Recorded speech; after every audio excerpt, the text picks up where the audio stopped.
dear. Oh, poor Tingana, no wonder he's salivating so much.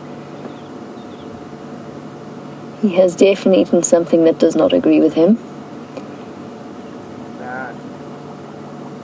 Come on, boy.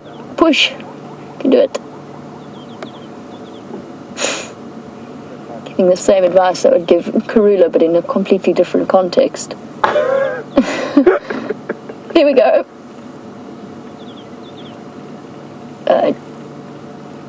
Shame. That's just bile. Okay, something has definitely disagreed with poor old Tingana.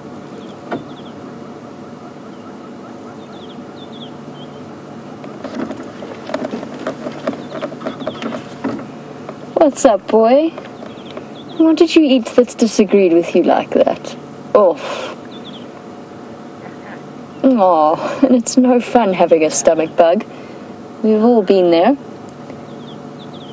I'm surprised we didn't see him eating any grass, or that he still has the energy to wander around and urine spray his territorial markings.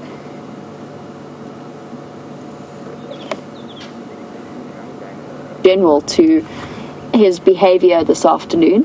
And Piers Smith would like to know, in a drought, which we are in at the moment, in times of, dragonfly zoomed in there. Yeah.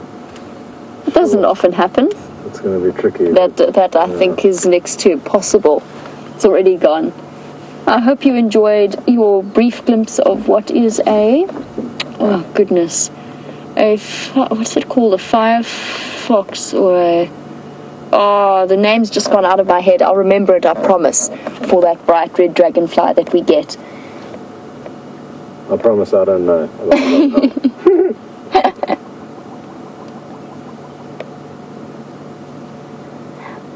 Piers Smith, just to finish off your question, you wanted to know if they mark or scent mark less in times of drought, and the answer is yes, to an extent. They will utilize less water, and their bodies will try and maintain as much of their water as they can. That being said, there is an interesting bird with Brent, so let's go and find out what it is and if it's a new one for your bird list.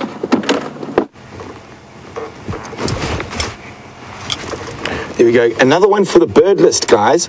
A Swanson spurfowl. Not one we see too often, but a very mobile one is keeping Andrew very well tested. And there we can see that gular flutter I was talking about, far more distinct.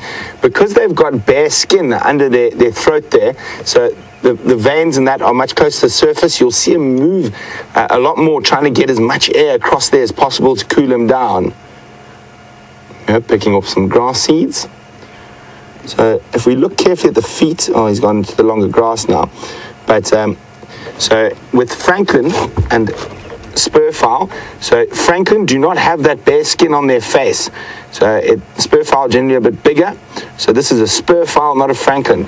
And if we look on his legs, if he takes a step into the open, you can see those prominent spurs that are used for battling each other. Just catch them there, and they're incredibly sharp. And they can do a lot of damage to another spurfowl with kicking him with those sharpened spurs.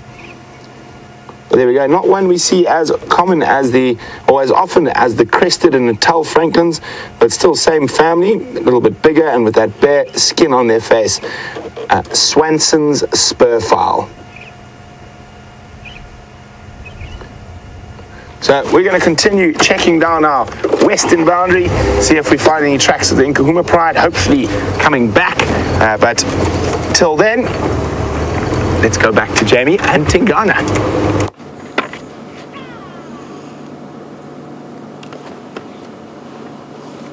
We're still with our sickly Tingana and his stomach complaints. Definitely not feeling very well. And taking the opportunity to really have quite a comfortable rest in the shade of this termite mound. It's amazing how resilient animals are, just in terms of the way that their bodies react to both disease and to heat like this. Our leopards don't get heat stroke. I mean, it's possible, yes, of course, for all animals. It's possible for them to overheat. But for the most part, they are adapted, and as leopards, one of the most widely adapted for different habitats mammals that we get out here. So although it's possible for him to get heat stroke, not on a day like today, although I certainly do feel for him if he is double my weight in terms of size. If I'm feeling warm, he must be feeling even warmer, particularly with that nice fur coat covering. But he won't have heat stroke.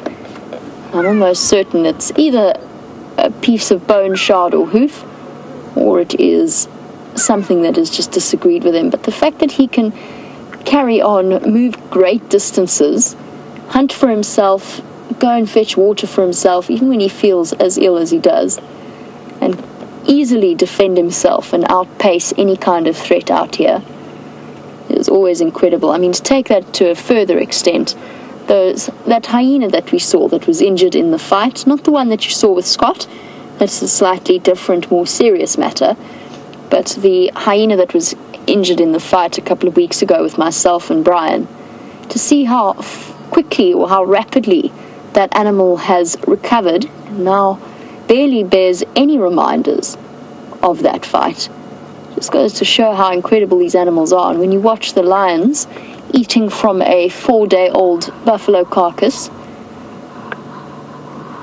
you get to realize just how, not quite sure what the word to use is. I want to say weak, and that's not quite what I mean. But in comparison, how much more resilient they are compared to human beings, that I suppose weak isn't a bad way of describing it.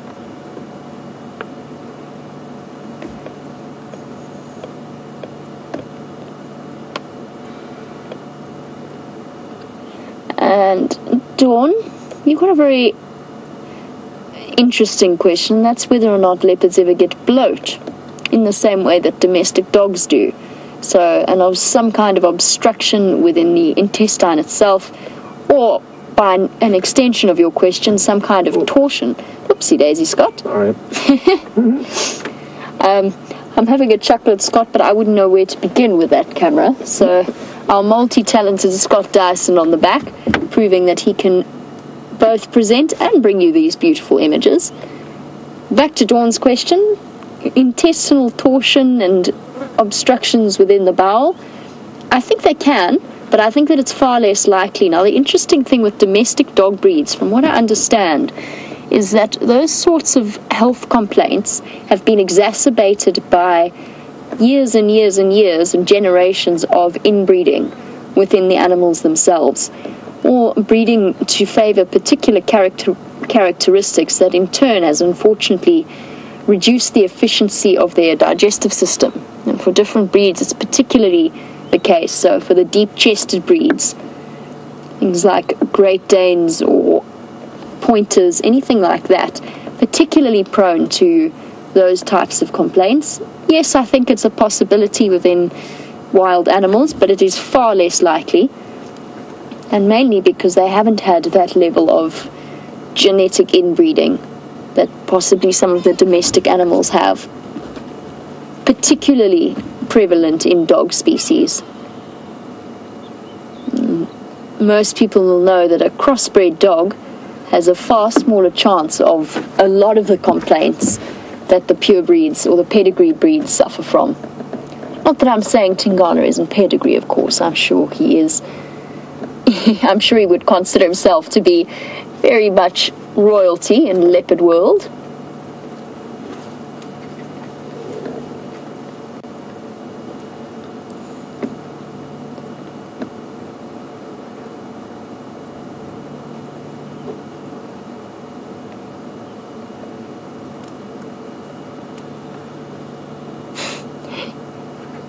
Licking away at the flies.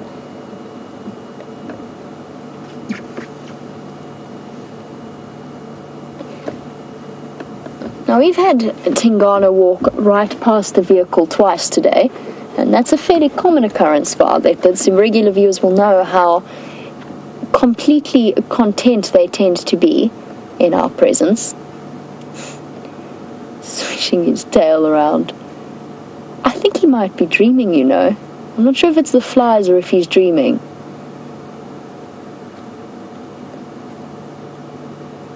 And he hasn't lifted his head at all. And his paw's going as well. And I don't see any flies around his tail. He's either dreaming or it's reaction to flies. That ear's definitely flicking away at flies.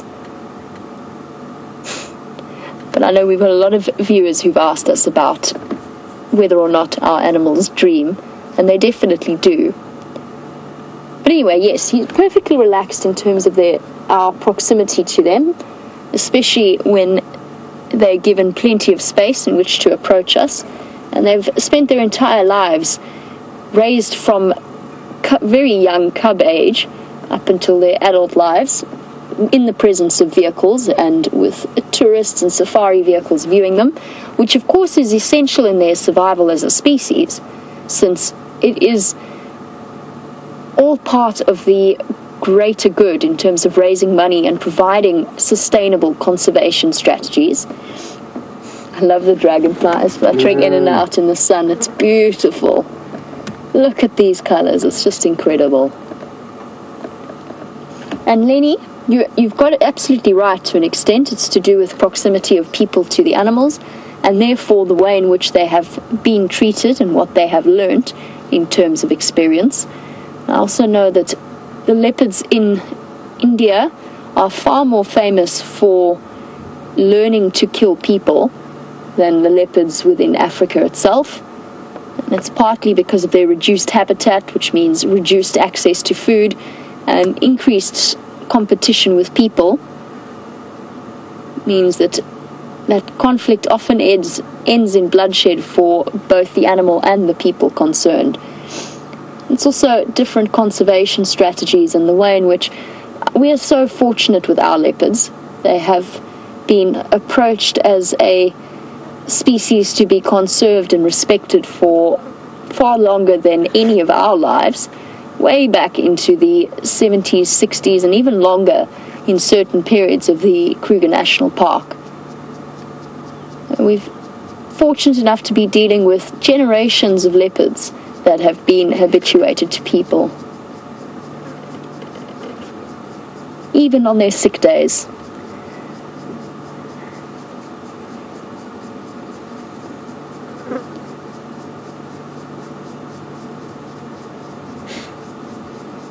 Hello, Leon. Leon Bosman is watching our show. Leon is a friend of mine and has suggested that the dragonfly was a red-winged dropwing. That was exactly what I was thinking of earlier, and I've started to think at least one of them, and I think you could be right. I think that was the one that flew past. I think that the other one might have been one of the glider species. I'm going to take a chance and go for it. It's torturing me here. Is it torturing you, Scotty? Let's try and get it on camera. Come back. There you are. Everybody prepare for Scott's attempted dragonfly capture. Too quick. Come on, dragonfly. Be kind to Scott.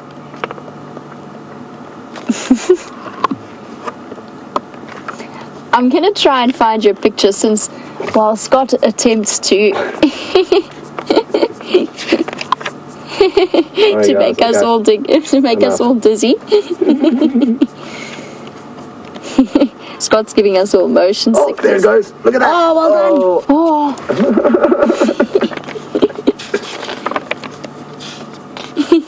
Oh, here it comes again. There we go. There we go. Slow-mo. Drop a slow-mo. Scott's putting forward a request.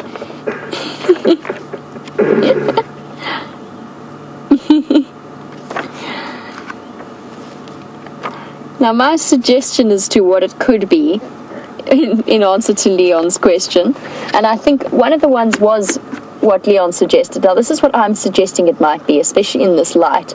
I think it might be a wandering glider. Now, there are so many species of dragonfly out here that it could possibly be, but that is the one that I think it might be. It's one of the larger ones, and this dragonfly that's fluttering around and avoiding Scott's camera, giving it its best efforts. The other one that Leon suggested was the, where is it, this red-veined dropwing, which is this little guy here. Also possible, entirely possible, and also one of our most common species. I'll have to try and get hold of one. It's zooming around. Well, maybe it'll be kind to us and land.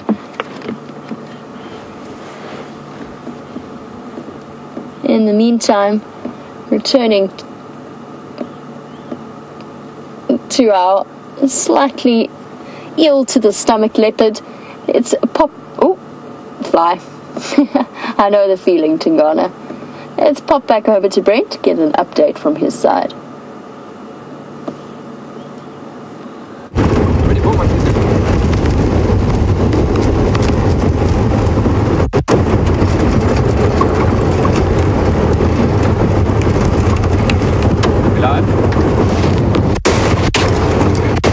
Welcome back. Sorry, I didn't hear that. My ears disappeared. About to have a bit of an evening chat. I can't see who's hiding behind the vehicle there. Ah, it's Davy. Afternoon. Very well yourself. Nice to see you. Thanks for those dogs this morning. They carried on. Yeah, going further south. Yeah, awesome. Tingana's here, just outside Viatella. Really? Yeah. And then you heard about Karula. Where's she now? She's got her dens in the sort of right in the centre of Djuma. Okay, I saw the video. Quite Yeah, awesome, yeah, one confirmed cover. There might be more, but we're only going to go there That's awesome. in a couple of weeks. So. Keep us updated. Oh, we will do. Any sign of shadow? Last we had was when she had a kill. Okay, so still last week. Yeah, she was. Well, it was like 4 days ago. Oh. Nothing yet. Yeah, no. She might be soon as well. No, I think so. Oh. Well, awesome. Cheers, guys. Enjoy.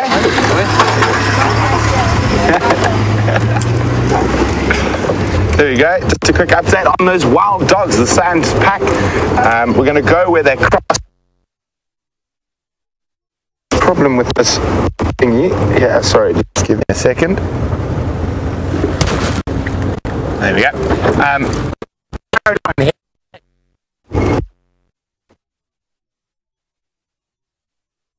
Fortunately.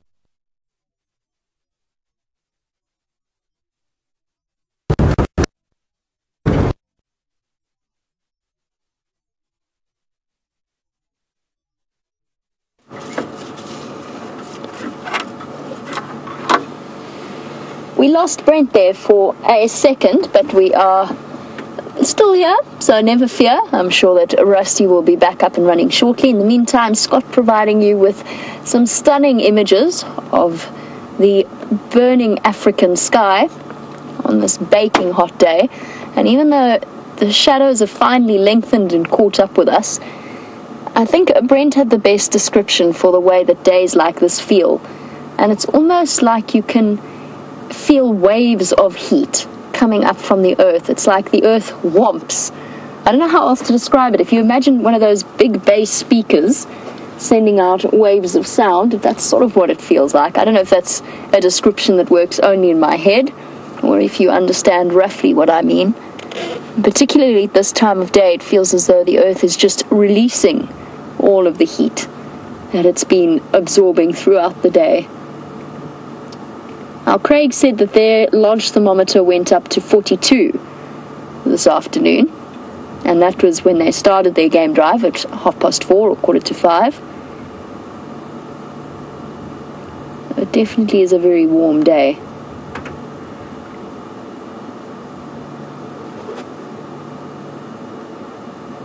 Definitely not the day we want to be feeling slightly ill. I wonder where Tingana will go from here. We're going to try and stay with him for the rest of the sunset safari. However, if he hasn't moved by the time we finish off, then definitely keep an eye on the Djuma Dam camera this afternoon or this evening and see if there's any sign of him coming for a drink, because I'm sure that's going to be one of his next stops. And see, there's no sign of any relief. The clouds that seem to be blowing in the afternoon have brought false promises to us.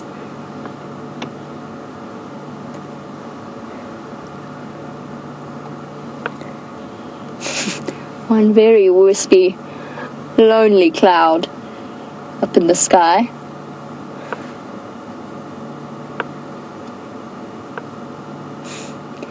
back to our sickly leopard, who I keep saying is sickly, but actually I'm sure that he's absolutely fine and he's just eaten something that disagrees with him. Something that I used to regularly do as a student with 2-day-old leftovers or whatever else I could find. But Matthew, who is 9 years old and a regular viewer of ours, Matthew wants to know whether or not leopards get flu, like human beings do. And no, Matthew, not the same type of virus, but they do get diseases or viruses that will make them feel a little bit sick, just like the colds or a flu might do for you. And then sometimes they get some of the more serious diseases, like tuberculosis, and that is something that human beings can get as well. They just get different strains of it, different strains of the bacteria. So it's not the same cold or flu that you or I might get, but they can definitely get infected with different types of viruses. And in this case, I think probably what you'll find is bothering him is a bacterial thing within his stomach. So if you've ever had the stomach flu, that's very similar to what he's got.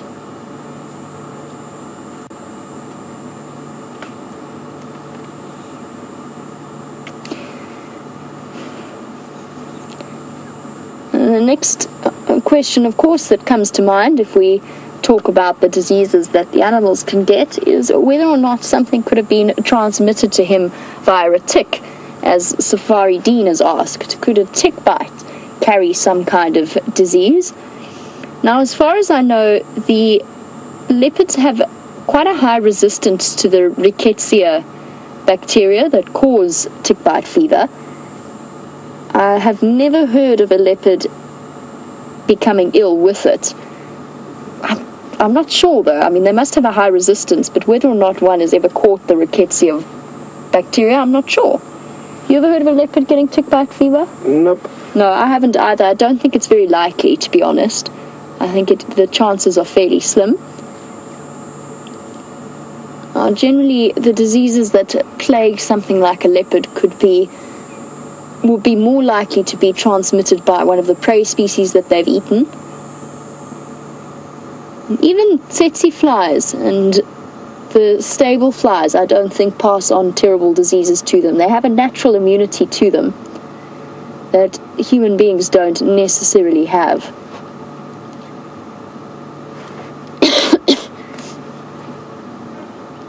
The other main diseases that we can get in terms of something that a leopard might happen to get, one of them is feline immunodeficiency virus. So essentially the feline equivalent of the HIV virus. Very unusual, more common in feral cats or feral cat populations rather than the wild cat populations, but it does occasionally happen. And the viruses along those lines. And then, of course, every so often the transmission of some of the other common domestic animal diseases that get passed through to leopards. Highly unlikely in this case. As I said, I'm fairly certain this is something he's eaten that he has disagreed with him.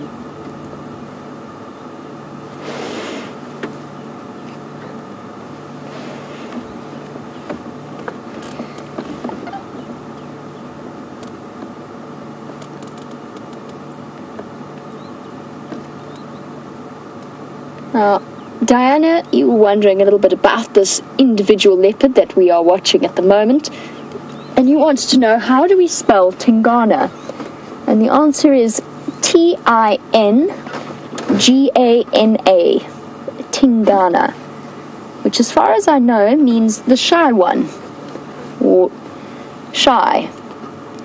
In this case, probably not the most apt description of Tingana himself, although possibly he used to be a shy leopard that has gradually relaxed and come into his own as he's become more dominant.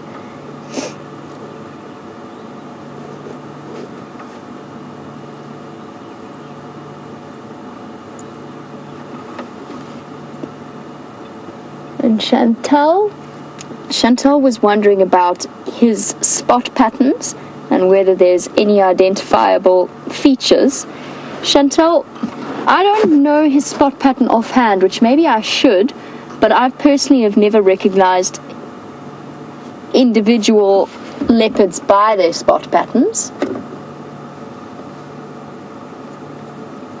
And I'm sure many of our regular viewers who have been watching and keeping an eye on the activities of these leopards for much longer periods of time than I have, I'm sure many of them will be able to share the specific spot pattern.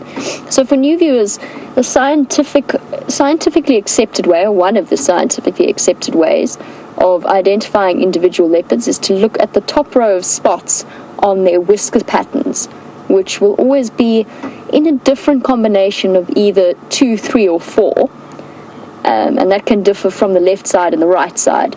So essentially leopards are known by the 2-4 leopard from this particular area, or the 2-2 leopard from the particular area. Personally, I don't recognize what you're doing.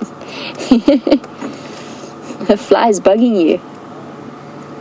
When they do stuff like that, they look so much like domestic cats, until you remember just how wild they really are. And of course, each leopard has their own unique and identifiable spot patterns.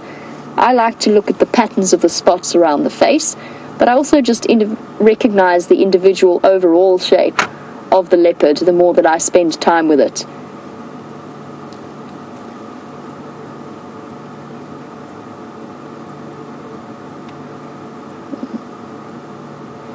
As our leopard is shifted over, possibly into a more comfortable position for his stomach, Brent's signal has reappeared, so let's try going back there and find out what he's been up to.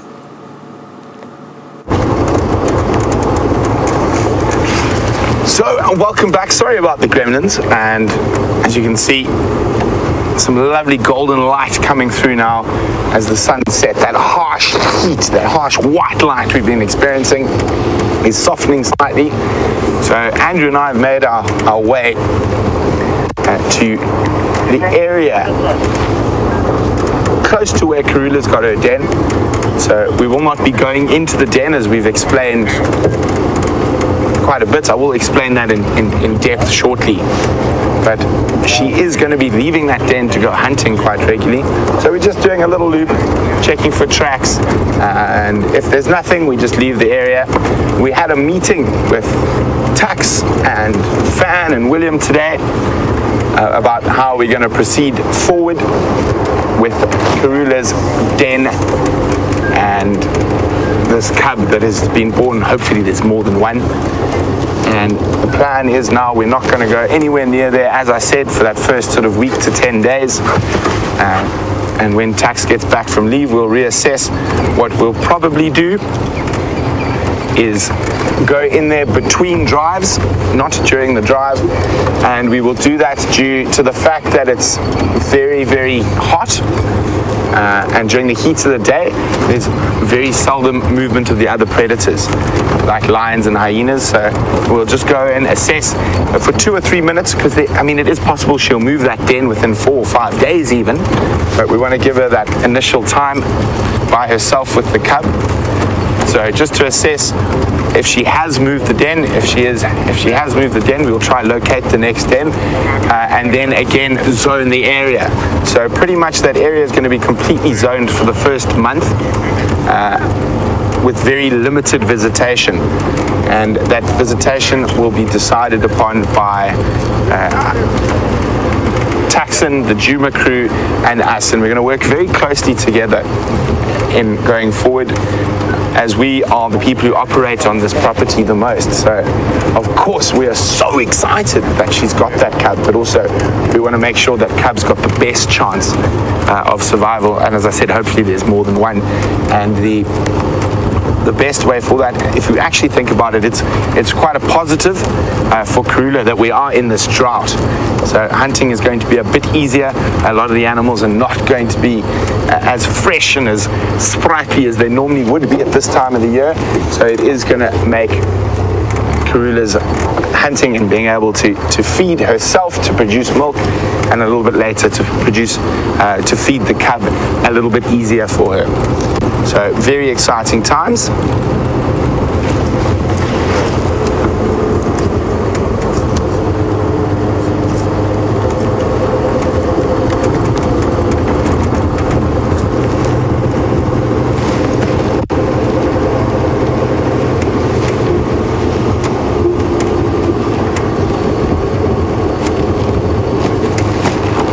chatting about leopards and the last of Karula's successful litter quarantine in Tingana.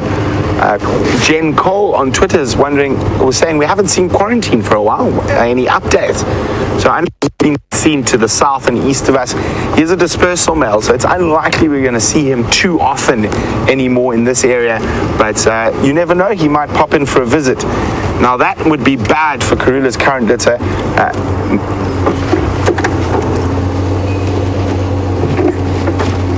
Just heard a little noise off to the left. And as I was saying, it'll be very bad for, here we go, for, oh no, not the most relaxed little dwarf mongoose. That one's taking off. Whoop, there he goes. And there we go. So Jen, if he happened to come across that den, he would almost certainly kill those cubs. And that's an instinctive response, even though he might be related to those cubs. So let's fingers crossed that quarantine is happy where he is and doesn't come visiting for the next while at least. Let me just go back a little bit.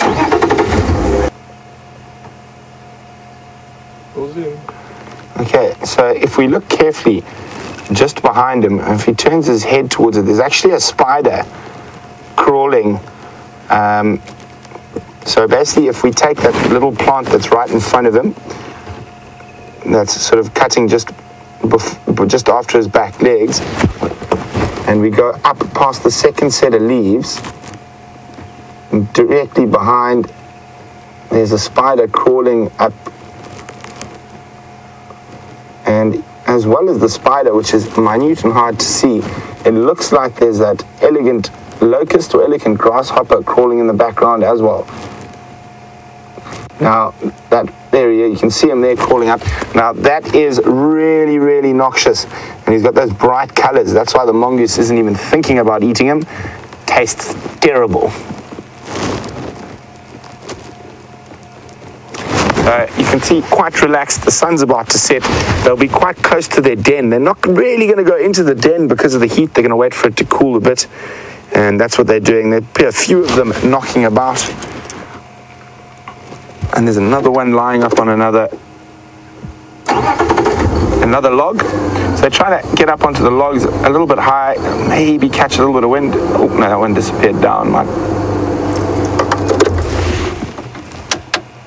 On that log there, but he's popped his head. There we go. Might jump up now.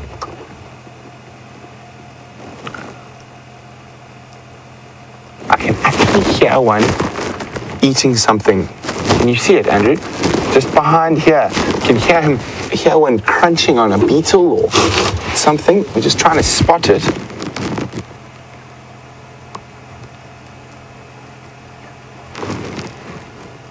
I think it's actually in a hole, crunching right here, there, in there somewhere.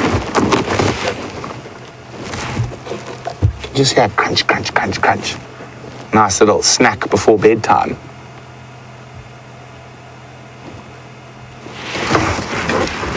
Okay, well, let's leave the mongoose to their evening and carry on.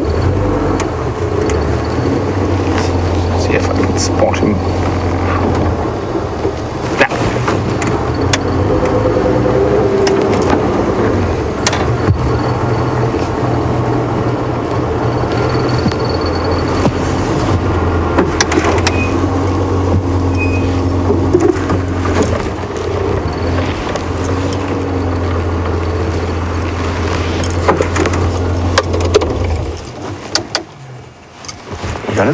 There we go. Look at that. A tiny little woodpecker. So let's see if our birders out there can identify this one. Oh, isn't that fascinating? It's attacking one of the Terminalia galls. So there's certain ant species and wasp species will sting or bite the Terminalia tree that it's in, causing it to form this big protective case for the larval stage to become adults in, but that woodpecker was actually attacking a gall. Oh, off it goes. So let's see if you guys can ID that little woodpecker. One of the small woodpecker species we get here, and it's a female, and that's about all the clues I'm going to give you. So if you do know which one it is, pop us an email on questions@wildearth.tv or use the hashtag #SafariLive on Twitter. So, as we were saying before the gremlins invaded, that the wild dogs, and I think Anne was wondering about them, Pam, sorry, not Anne, and they have headed south down the Mawati drainage, unfortunately heading further away. And look at this, I'm afraid this poor knobthorn. Oh, sorry, we're looking at different things. Andrew's looking at the sunset, I'm looking at the tree that's been decimated by elephants. So I think this poor knobthorn, I'm afraid, will not make through the dry season. The elephants have taken all the bark off around it. So the nutrients that would be traveling up to the leaves and the water have now been removed. So it'll die a little bit slowly, but unfortunately I think that's the end of this big knobthorn tree. Oh, and we just spotted something there as well. Quite far away. Aha! Another beautiful bird, actually. Let's look at that one a bit more carefully. Now see how long that gape is. Oh, he's turned now, and I hope he doesn't fly. But much bigger than a Warburg's. And the gape, which is the mouth, seems to extend beyond the eye. And we'll wait for him to turn again.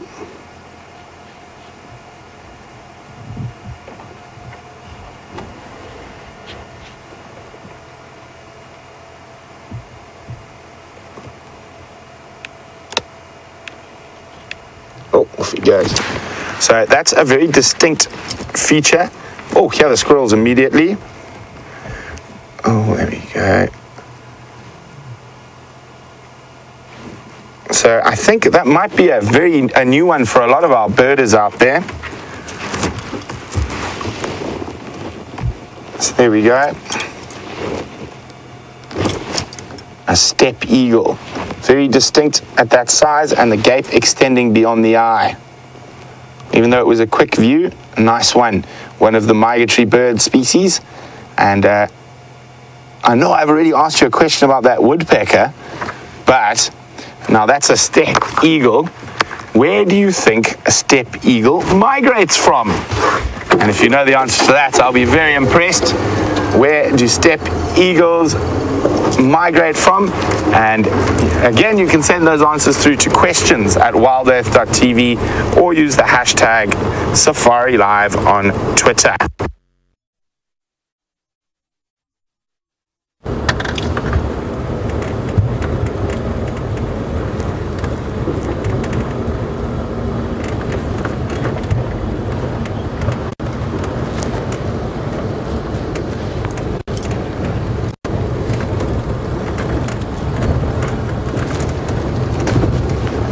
So Genevieve in New York is wondering, how does this intense heat affect the little things like dung beetles, millipedes, tortoises?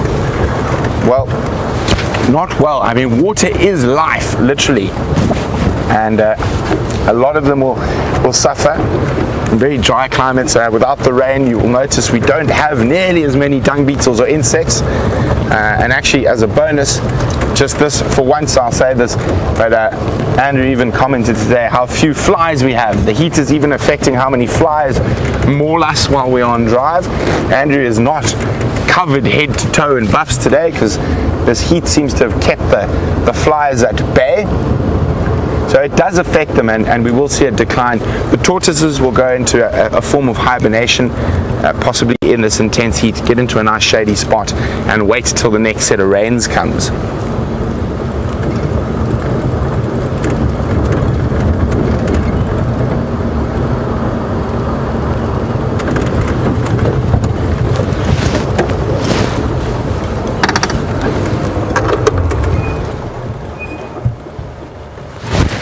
Sorry, go.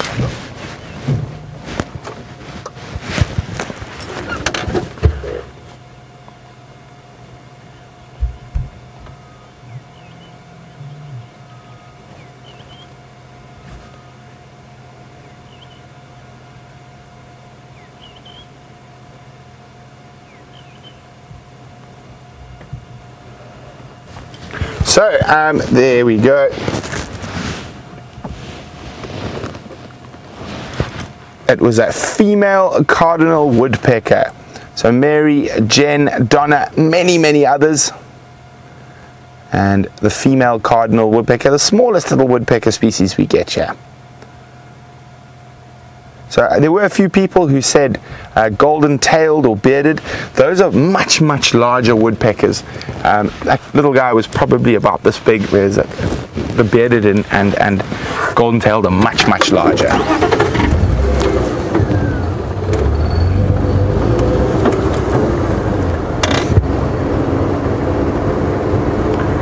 So while we continue to meander through this very dry but nevertheless very beautiful African bushveld, let's go back to Jamie, who's still with a very lazy kitty cat. And with the beautiful dry African bush comes some beautiful sunsets, and especially on dry dusty nights like tonight. The dust builds up along the horizon, and only those spectacular reds and pinks and orange light rays come through. And we get the breathtaking scenes like the one we have here, and there's nothing like watching a sleepy kitty in the sunset. And of course, the thing about it being live and being with a leopard lying down like this, completely flat, is that you never know when things are going to change. And as the temperature starts to drop, a lot of the animals are going to be making their way through here, and there's always a good chance that something like an inyala or a kudu, anything that could be on Tingana's menu, could come wandering through. And it's amazing the speed at which something changes from, or a leopard changes from fast asleep to an alert, poised, tense and coiled hunting machine. And as we've said, he is hungry. That belly is fairly empty, quite possibly in combination with the fact that he hasn't eaten for a while, combined with the fact that he's had a bit of upset stomach.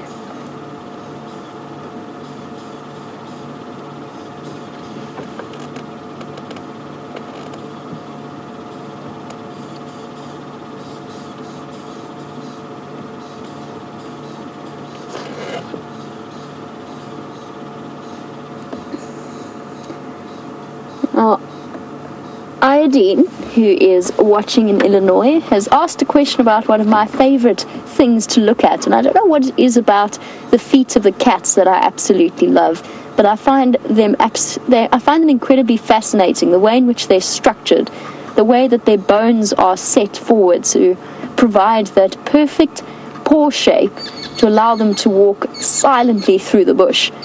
And Iodine wanted to know how leopard and lion tracks compare, and she's looking at Tingana's front tracks and saying they look absolutely enormous. And I'd actually just said to Scott Iodine that the tracks that he left along Central Road were stunning. And in my head I was thinking that if he did disappear into this thick vegetation, we would go back and have a look at them. So his paw size is probably about the size of a sub-adult lion.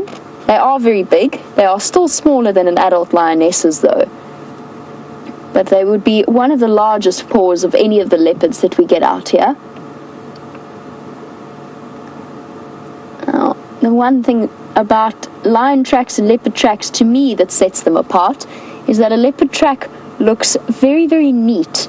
They make these perfect circles in the sand. And lion paw prints tend, for me, to be a little bit messier. However, Brent has found one of the creatures that we don't often get to see during the daylight hours, so let's go over and have a look. Look at this. Isn't this just the most incredible visual of a scrub hare? You can even actually see our reflection in his eye.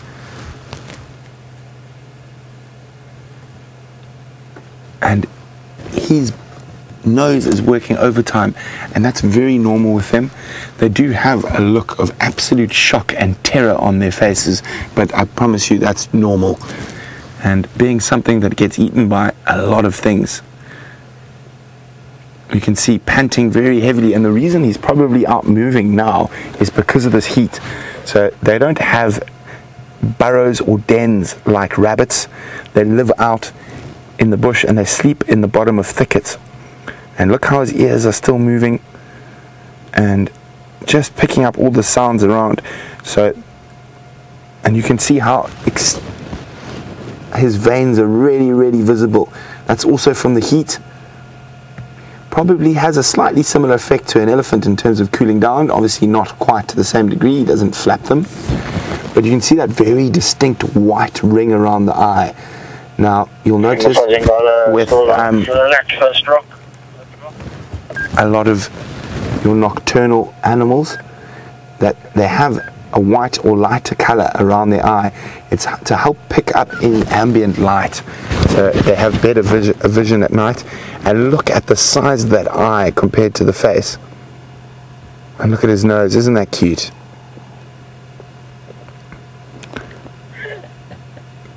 Oh, that is absolutely amazing. Did you shower today, Brent? Yes. Did I shower today? I did. I also swam about 25 times.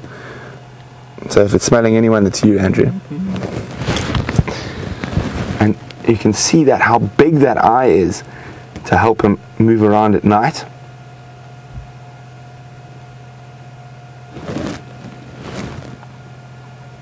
This is incredible. Definitely one of the best scrub hare sightings I've had since I've been here. Now, being out in the open at this time of the day is a bit of a threat. And I asked you a question about something that would love to catch one of these, the steppe eagle. So we've got some answers coming through about where steppe eagles migrate from. And there we go, you can see his camouflage.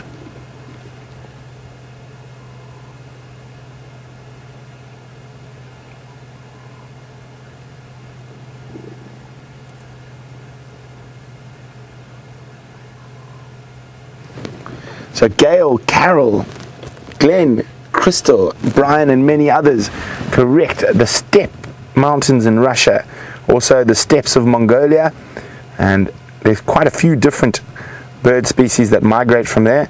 Also, it used to be called the steppe buzzard, now a common buzzard is also one of the places a lot of the ones we get migrate from that area.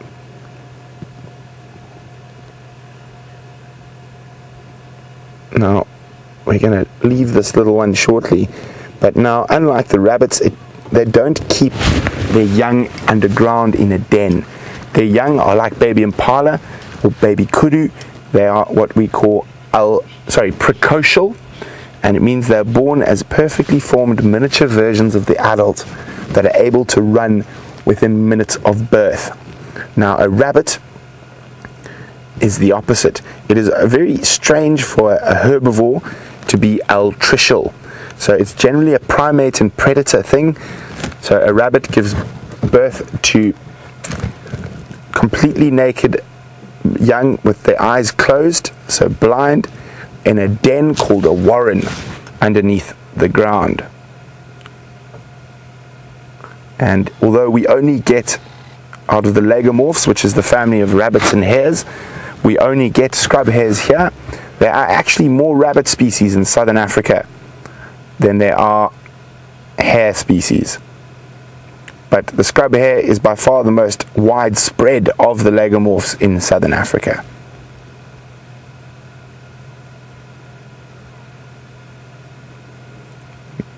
Now you can see those wonderful long legs, and they've actually got relatively good set of claws on them, believe it or not.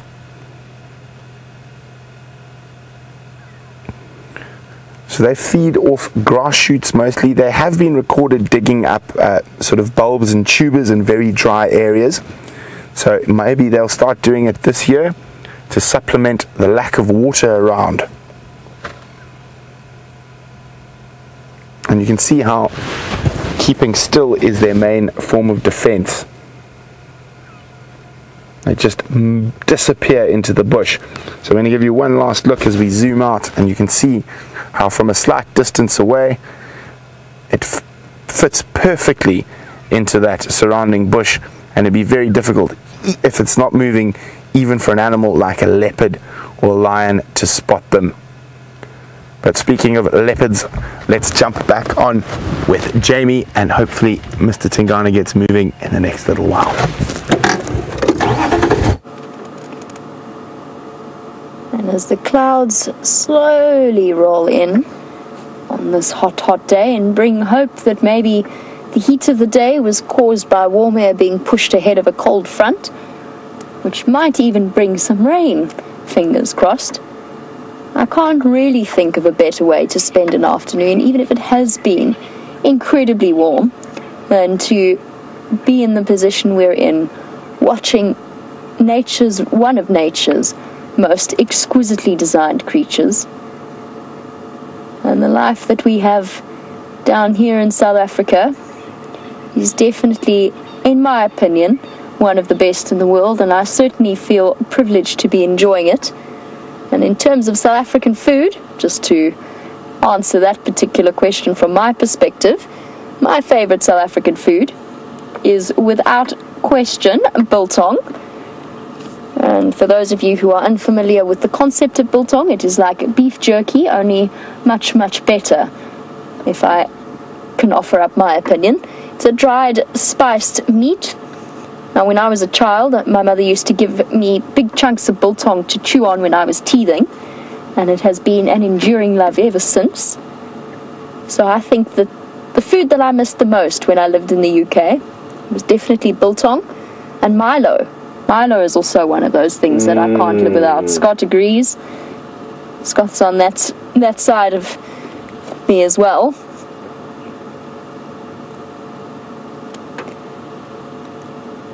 I'm trying to think if knickknacks are a South African thing or not. Nikki is in Final Control has suggested knickknacks. Not sure. Scott? I'm not sure either. And Ghost Pops would be another interesting one. Ghost Pops.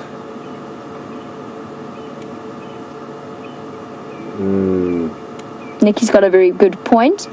A fizzy drink that we have in South Africa, grape tizer and apple tizer, as far as I know, is not found worldwide, and it is probably the best type of fizzy drink, in my opinion, or soda, or pop, or cold drink, whichever term you happen to utilize in your country of origin.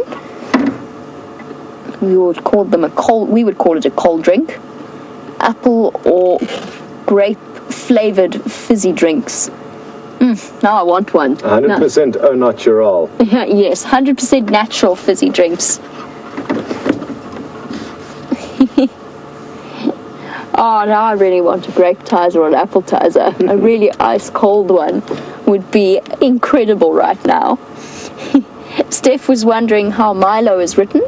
Milo is written M-I-L-O. It is a malt chocolate drink, one that I was given before ballet lessons or after ballet lessons in order to replenish my energy back when I was a little girl, or after long afternoons doing gymnastics and swimming and all those athletic things.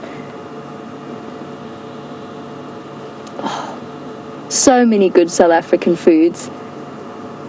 The wonderful thing about South Africa, apart from, scenes like this leopard sleeping on a termite mound, is the level of multiculturalism brings excitement and originality to everything, from food to music to culture to clothes design. It's one of those things that makes South Africa completely unique. But I guess in terms of South African attributes and virtues, it doesn't get better than the wildlife and the environment that we have to offer. Here's the breeze coming through. Oh, come on, wind. Where have you been all afternoon? Annie, who is watching in Durban, which is where Scott is from, isn't it, Scott? In South Africa. Annie has suggested bobotie as one of her favourite South African foods. I have a confession, and I don't think it's not very South African of me, but I don't really like bobotie. It's terrible. I don't know that many people who don't like bobotie, but I'm amongst one of those people who don't. But since you are in Durban, some really good bunny chow. Bunny chow is a curry in a half loaf of hollowed out white bread, and really it doesn't get better than that when you are absolutely starving, and Durban of course being famous for the curry that it has to offer. I miss having my Durban friend around. He used to make us bunny chow all the time. Best curry in the world. As I said, multicultural.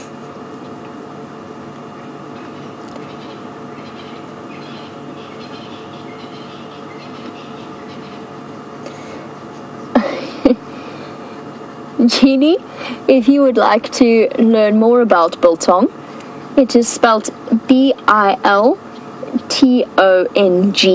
biltong. A dried and spiced meat, and you can get it in all different varieties. Even in sausage form, called droewors. There you go. Scots also, or droewors is also delicious. And for those of you interested in trying it, I'm fairly certain there's quite a few South African shops around the world.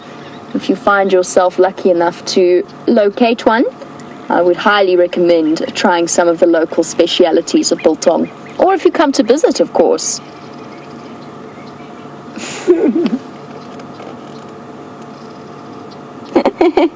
We're making the ladies in FC terribly hungry. I know the feeling, actually. And now thinking about ice-cold grape tizer and apple tizer, my mouth is watering like Tingana's was earlier.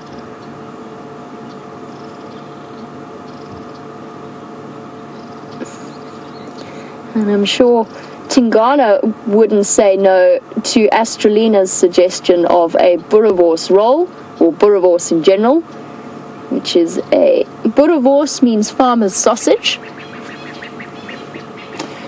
and is usually a mixture of beef and pork. Another truly South African dish.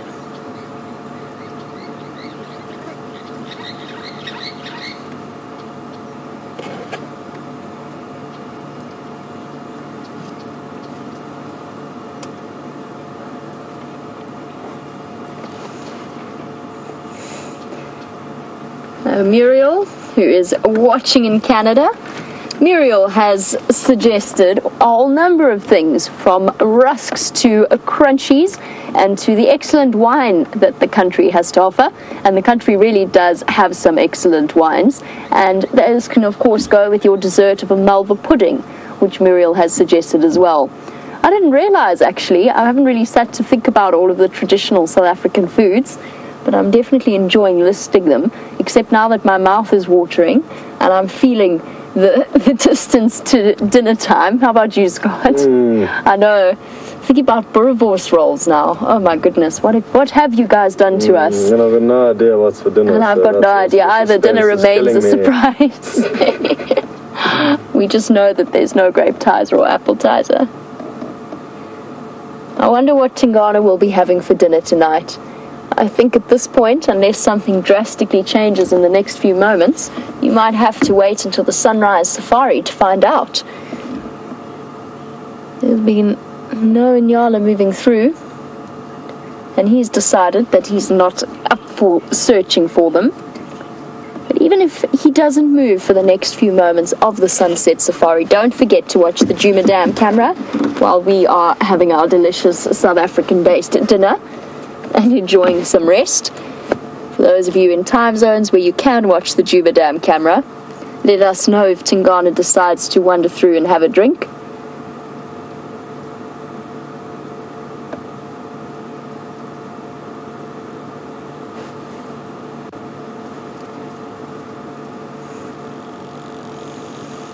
He's dreaming. He's dreaming about rusks and biltong and malva pudding.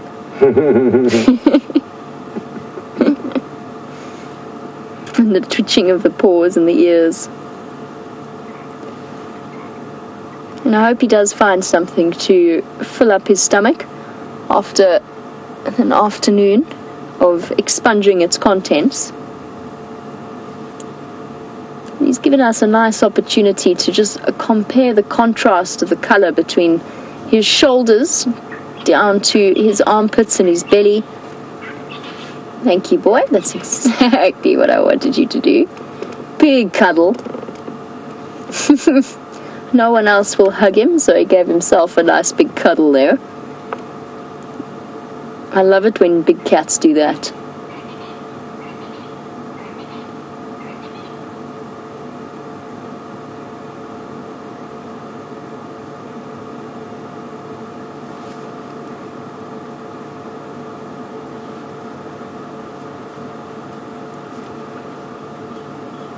Rolling over. Time to lie on the other side. Enjoy the last few moments of his catnap before darkness descends and it's time to go wandering about. And to finish off with our discussion of the various South African shops and foodstuffs, Annie mentioned Spar, and Tom would like to know what is a Spar. And SPAR, a Spar, is a chain of grocery stores here in South Africa. There is one in Hoedspruit, with which I'm very familiar. Has a lovely selection of cheeses, if anybody's interested. Cheese. Oh dear. We have descended to the basest level of our absolute hunger. I'm so hungry right now, you have no idea. And my metabolism works something along the lines of that of a wild dog. So if I'm not fed once every few hours, I start to get very, very hungry. And to finish off our discussion, thank you for all putting up with our various types of food and hearing about it. In the meantime, though, Brent's signal is back up and running, so let's pop over to him. So, welcome back. I've decided to get out of my seat, and that's not because I normally do this when I'm peering into a thicket or a drainage line trying to find a leopard. I'm actually doing this now to give myself a little bit of a break from the heat off the canvas seats, so just to get a little bit of fresh air.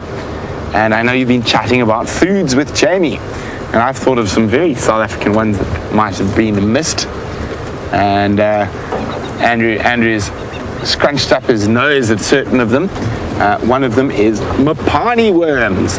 So the larval stage of an emperor moth, which is called a mapani moth, that is considered a delicacy. I personally think they taste like charcoal, very unpleasant, but very high in protein, and in rural areas a very important food source.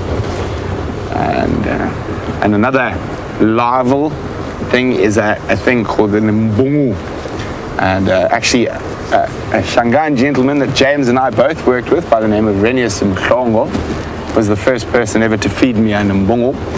So if you have a look at a normal fly maggot and then make it about this big, huge white grub, and it's one of the large wood borer beetles larval phase, and when you fry them up a little bit, they taste like bacon, but unfortunately they have the consistency of snot. Now, Andrew doesn't seem to think that's quite appealing. I've eaten them many times. I quite enjoy them. You just have to think of it as puree bacon or pureed bacon. And another very South African meat dish is a potjie. Now, there are very many different ways to make a potjie, and certain people will literally want to chop your head off if you do it the wrong way. So it is basically a very traditional South African stew, based off originally off a hunter's pot, which is something you just sort of keep adding to. And we just decided to come have a look what else was happening here at the Djuma Dam camp, since we had such great sightings here earlier. But so a potjie is something that should never be stirred. So meat is layered and then vegetables in different layers, but you're never supposed to stir it. You're supposed to let it cook for a couple of hours without stirring it. And then possibly one of my favorite African dishes, and it's not exclusively South African, is a thing called shisanyama. It's called in South Africa. In East Africa, in Swahili, it's called a nyama choma. And look at all the little impala having a drink as it's cooled down, and the eddies in buffalo have moved off a bit, giving them a bit of space. And basically, shisanyama or nyama choma means to burn meat, pretty much. And there's actually my favorite sort of restaurant of that is in Dar es Salaam in Tanzania. It's right in the center of the peninsula. It's called Jackie's. So wonderful sort of plastic chairs under umbrellas in the middle of sort of quite a built-up, bustling business area. And you literally go there and you can order half a goat. And it comes with marage, which is traditional Tanzanian red beans, and cabbage, and pilipili mbuzi. Now, pilipili mbuzi basically translates to peri-peri goat. And it's this very, very strong chili that is not probably originally from Africa, but now in the last couple of hundred years with the trading with the Arab states would have been traded with Africa.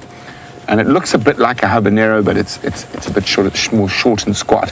Very, very hot, very finely sliced. And you sort of just dunk your piece of meat, and you eat everything with your hands, remember? So you basically get this goat that's chopped up with a machete, and depending on how many of you there are, we used to go and sort of 5 or 6 of us get half a goat. Nice rock salt, some chili, some beans, and off we go. What a great meal. And then actually another one and in South Africa, very, very similar, but called shisanyama. And you can find it all over in the rural areas on the side of the road.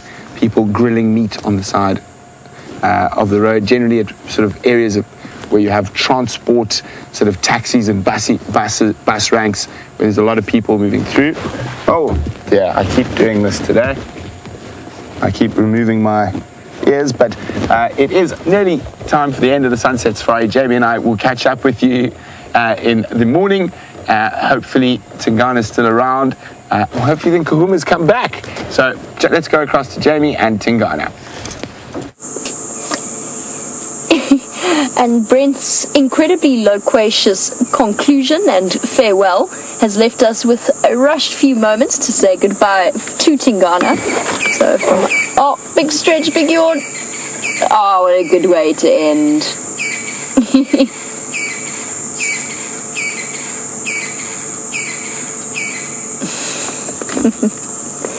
Well, lessons learned, Iggy. Never start a conversation about food on an empty stomach. Well, I think Scott and myself are definitely now really looking forward to dinner.